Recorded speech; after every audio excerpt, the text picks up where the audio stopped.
Today, let us review these ideas. 1. Nothing I see means anything.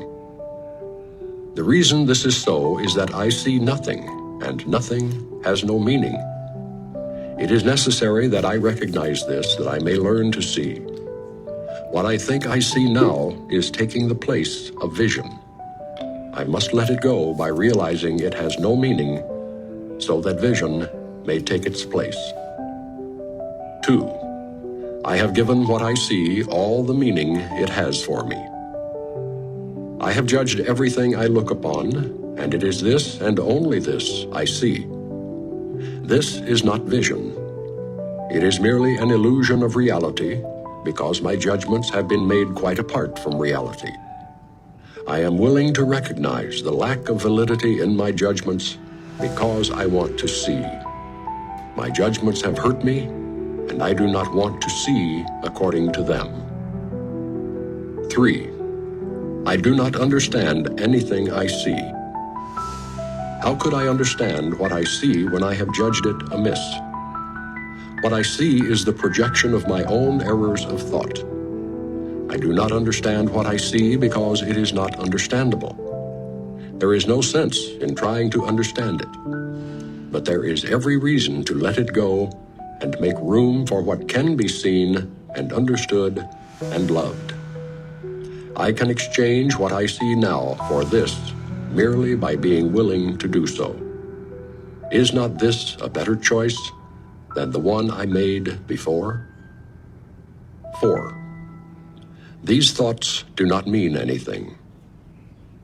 The thoughts of which I am aware do not mean anything because I am trying to think without God. What I call my thoughts are not my real thoughts. My real thoughts are the thoughts I think with God. I am not aware of them because I have made my thoughts to take their place. I am willing to recognize that my thoughts do not mean anything and to let them go. I choose to have them be replaced by what they were intended to replace. My thoughts are meaningless, but all creation lies in the thoughts I think with God. 5. I am never upset for the reason I think. I am never upset for the reason I think because I am constantly trying to justify my thoughts. I am constantly trying to make them true.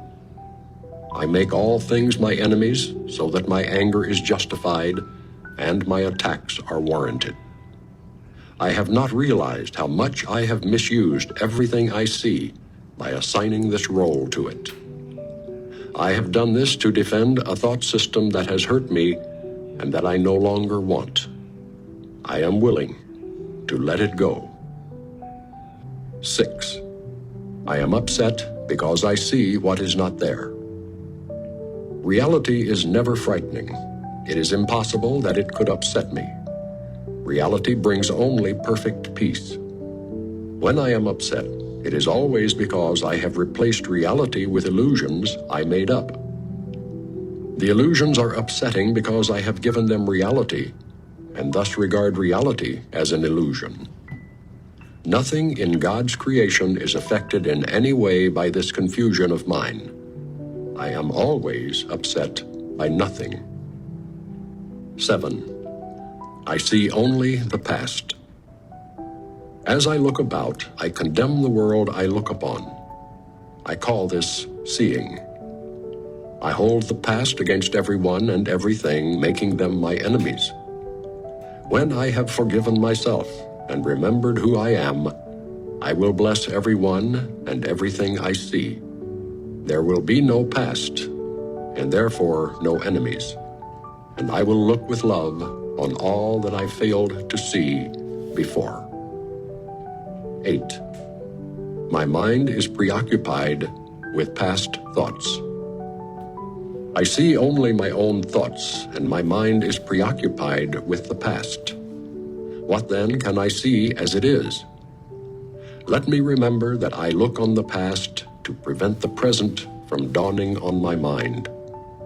Let me understand that I am trying to use time against God. Let me learn to give the past away realizing that in so doing, I am giving up nothing. 9. I see nothing as it is now. If I see nothing as it is now, it can truly be said that I see nothing.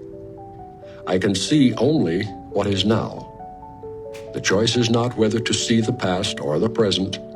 The choice is merely whether to see or not. What I have chosen to see has cost me vision. Now I would choose again that I may see.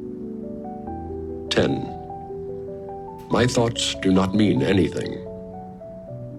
I have no private thoughts, yet it is only private thoughts of which I am aware. What can these thoughts mean? They do not exist, and so they mean nothing.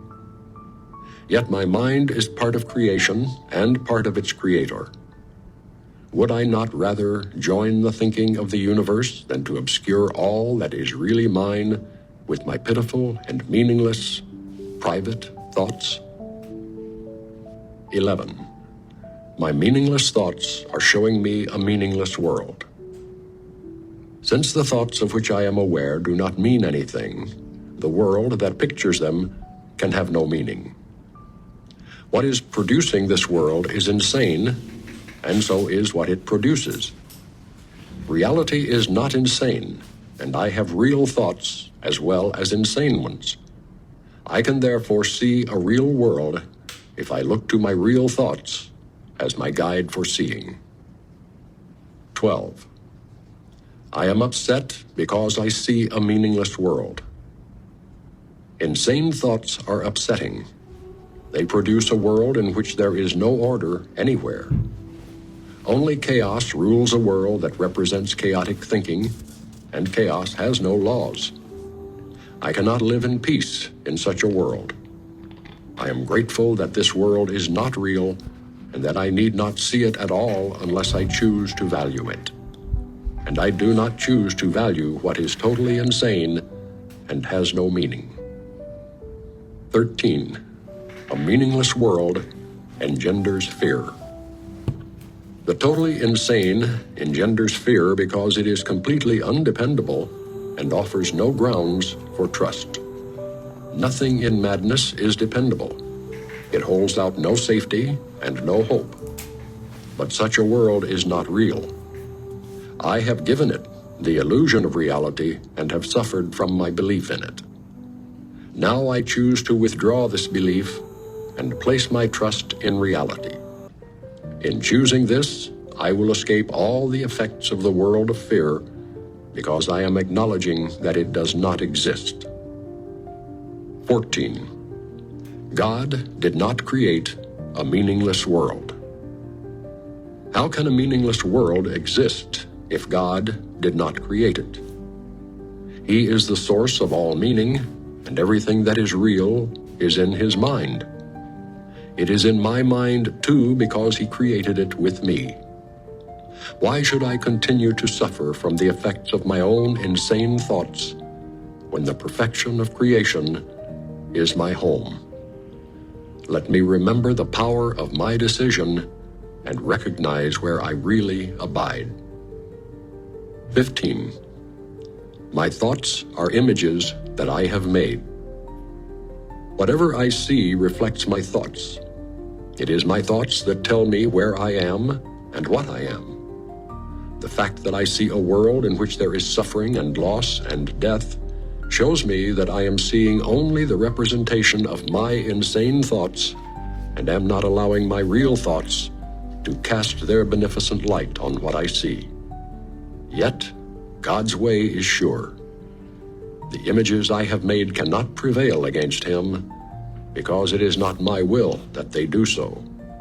My will is His, and I will place no other gods before Him. 16. I have no neutral thoughts. Neutral thoughts are impossible because all thoughts have power. They will either make a false world or lead me to the real one. But thoughts cannot be without effects. As the world I see arises from my thinking errors, so will the real world rise before my eyes as I let my errors be corrected. My thoughts cannot be neither true nor false. They must be one or the other. What I see shows me which they are. 17. I see no neutral things. What I see witnesses to what I think. If I did not think, I would not exist, because life is thought. Let me look on the world I see as the representation of my own state of mind. I know that my state of mind can change, and so I also know the world I see can change as well. 18. I am not alone in experiencing the effects of my seeing. If I have no private thoughts, I cannot see a private world. Even the mad idea of separation had to be shared before it could form the basis of the world I see. Yet that sharing was a sharing of nothing. I can also call upon my real thoughts, which share everything with everyone. As my thoughts of separation call to the separation thoughts of others, so my real thoughts awaken the real thoughts in them, and the world my real thoughts show me will dawn on their sight as well as mine. 19. I am not alone in experiencing the effects of my thoughts. I am alone in nothing. Everything I think or say or do teaches all the universe. A son of God cannot think or speak or act in vain. He cannot be alone in anything.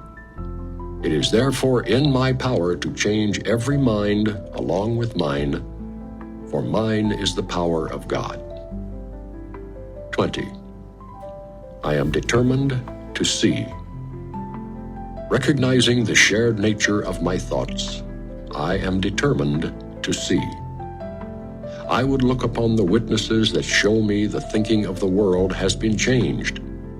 I would behold the proof that what has been done through me has enabled love to replace fear, laughter to replace tears, and abundance to replace loss. I would look upon the real world and let it teach me that my will and the will of God are one. 21. I am determined to see things differently. What I see now are but signs of disease, disaster, and death. This cannot be what God created for His beloved Son. The very fact that I see such things is proof that I do not understand God. Therefore, I also do not understand His Son. What I see tells me that I do not know who I am. I am determined to see the witnesses to the truth in me rather than those which show me an illusion of myself. 22. What I see is a form of vengeance. The world I see is hardly the representation of loving thoughts. It is a picture of attack on everything by everything. It is anything but a reflection of the love of God and the love of His Son. It is my own attack thoughts that give rise to this picture. My loving thoughts will save me from this perception of the world and give me the peace God intended me to have. 23. I can escape from this world by giving up attack thoughts. Herein lies salvation, and nowhere else. Without attack thoughts, I could not see a world of attack. As forgiveness allows love to return to my awareness, I will see a world of peace and safety and joy. And it is this I choose to see in place of what I look on now. 24. I do not perceive my own best interests. How could I recognize my own best interests when I do not know who I am? What I think are my best interests would merely bind me closer to the world of illusions. I am willing to follow the guide God has given me to find out what my own best interests are, recognizing that I cannot perceive them by myself. 25. I do not know what anything is for. To me, the purpose of everything is to prove that my illusions about myself are real. It is for this purpose that I attempt to use everyone and everything. It is for this that I believe the world is for. Therefore, I do not recognize its real purpose. The purpose I have given the world has led to a frightening picture of it. Let me open my mind to the world's real purpose by withdrawing the one I have given it and learning the truth about it. 26. My attack thoughts are attacking my invulnerability. How can I know who I am when I see myself as under constant attack? Pain, illness, loss, age, and death seem to threaten me. All my hopes and wishes and plans appear to be at the mercy of a world I cannot control. Yet perfect security and complete fulfillment are my inheritance. I have tried to give my inheritance away in exchange for the world I see. But God has kept my inheritance safe for me. My own real thoughts will teach me what it is. 27. Above all else, I want to see. Recognizing that what I see reflects what I think I am, I realize that vision is my greatest need. The world I see attests to the fearful nature of the self-image I have made. If I would remember who I am, it is essential that I let this image of myself go. As it is replaced by truth, vision will surely be given me. And with this vision, I will look upon the world and on myself with charity and love. 28. Above all else, I want to see differently. The world I see holds my fearful self-image in place and guarantees its continuance. While I see the world as I see it now, truth cannot enter my awareness. I would let the door behind this world be opened for me, that I may look past it to the world that reflects the love of God. 29. God is in everything I see. Behind every image I have made, the truth remains unchanged. Behind every veil I have drawn across the face of love, its light remains undimmed. Beyond all my insane wishes is my will, united with the will of my Father. God is still everywhere and in everything forever. And we who are part of Him will yet look past all appearances and recognize the truth beyond them all. 30. God is in everything I see because God is in my mind. In my own mind, behind all my insane thoughts of separation and attack, is the knowledge that all is one forever. I have not lost the knowledge of who I am because I have forgotten it. It has been kept for me in the mind of God, who has not left His thoughts, and I, who am among them, am one with them and one with Him. 31. I am not the victim of the world I see. How can I be the victim of a world that can be completely undone if I so choose? My chains are loosened. I can drop them off merely by desiring to do so. The prison door is open. I can leave simply by walking out. Nothing holds me in this world. Only my wish to stay keeps me a prisoner. I would give up my insane wishes and walk into the sunlight at last. 32. I have invented the world I see. I made up the prison in which I see myself. All I need do is recognize this, and I am free. I have deluded myself into believing it is possible to imprison the Son of God. I was bitterly mistaken in this belief, which I no longer want. The Son of God must be forever free. He is as God created him, and not what I would make of him. He is where God would have him be, and not where I thought to hold him prisoner. 33. There is another way of looking at the world. Since the purpose of the world is not the one I ascribed to it, there must be another way of looking at it. I see everything upside down, and my thoughts are the opposite of truth. I see the world as a prison for God's Son. It must be then that the world is really a place where he can be set free. I would look upon the world as it is and see it as a place where the Son of God finds his freedom. 34. I could see peace instead of this.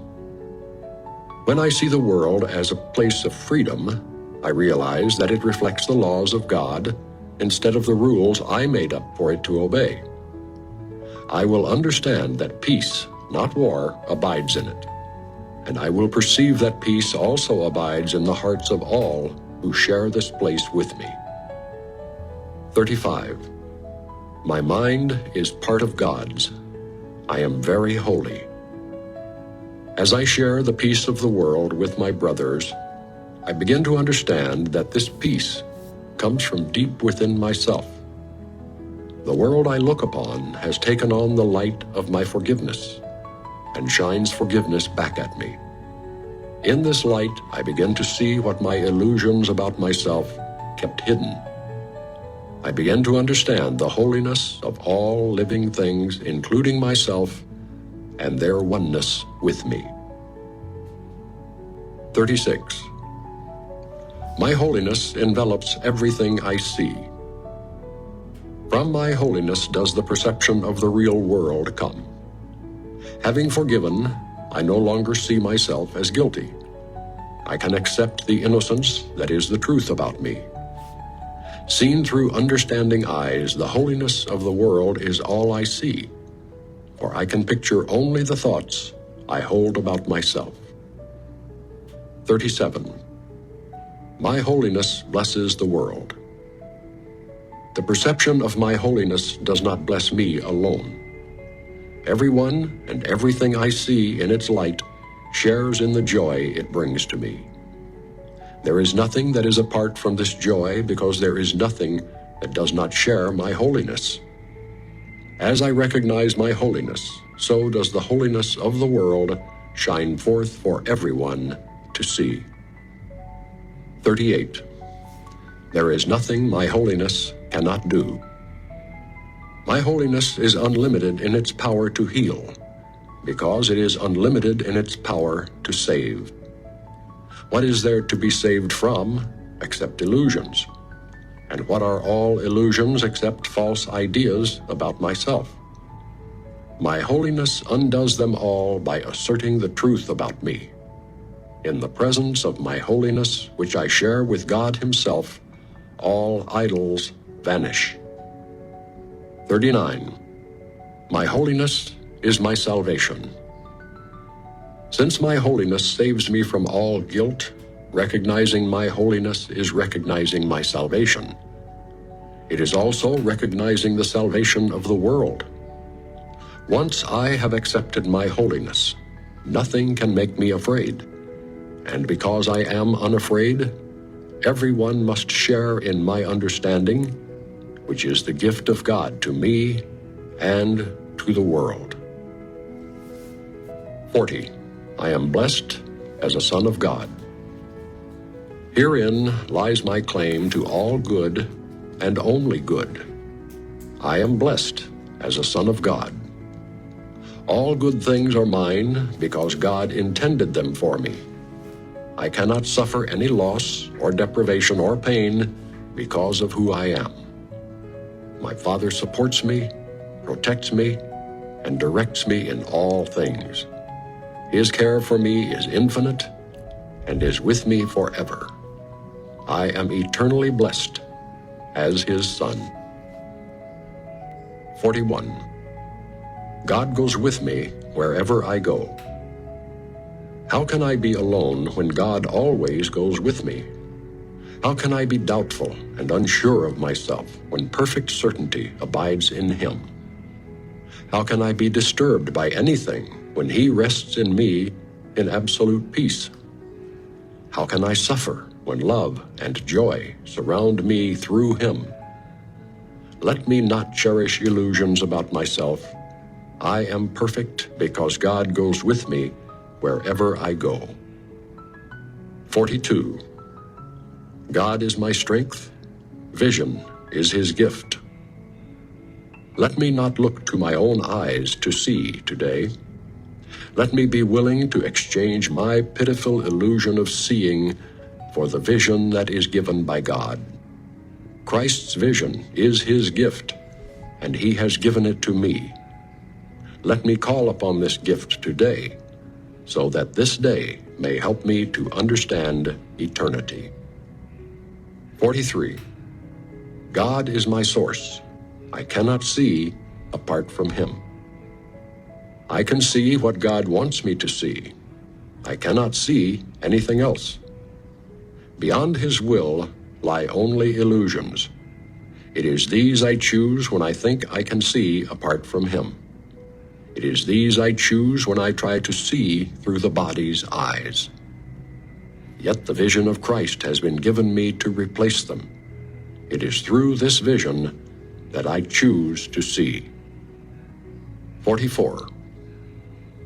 God is the light in which I see.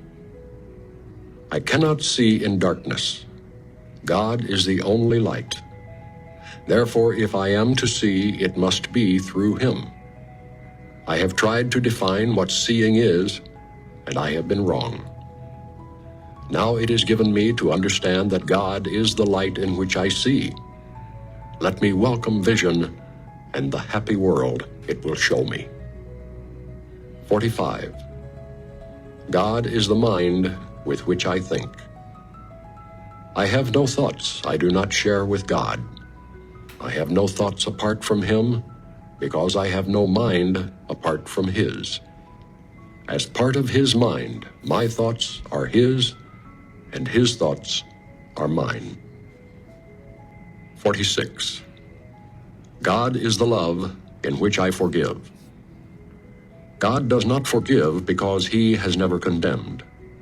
The blameless cannot blame, and those who have accepted their innocence see nothing to forgive. Yet forgiveness is the means by which I will recognize my innocence. It is the reflection of God's love on earth. It will bring me near enough to heaven that the love of God can reach down to me and raise me up to him. 47. God is the strength in which I trust. It is not my own strength through which I forgive. It is through the strength of God in me which I am remembering as I forgive. As I begin to see, I recognize his reflection on earth. I forgive all things because I feel the stirring of his strength in me. And I begin to remember the love I chose to forget, but which has not forgotten me. 48. There is nothing to fear. How safe the world will look to me when I can see it. It will not look anything like what I imagine I see now. Everyone and everything I see will lean toward me to bless me. I will recognize in everyone my dearest friend. What could there be to fear in a world that I have forgiven and that has forgiven me? 49. God's voice speaks to me all through the day.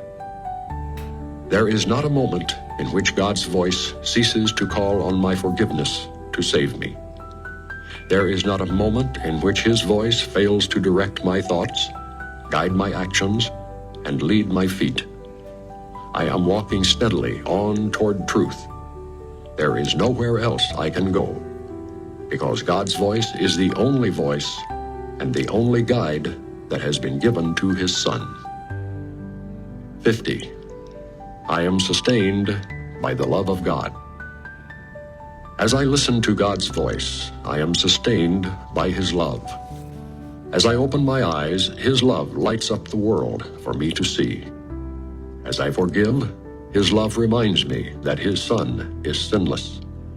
And as I look upon the world with the vision he has given me, I remember that I am his son.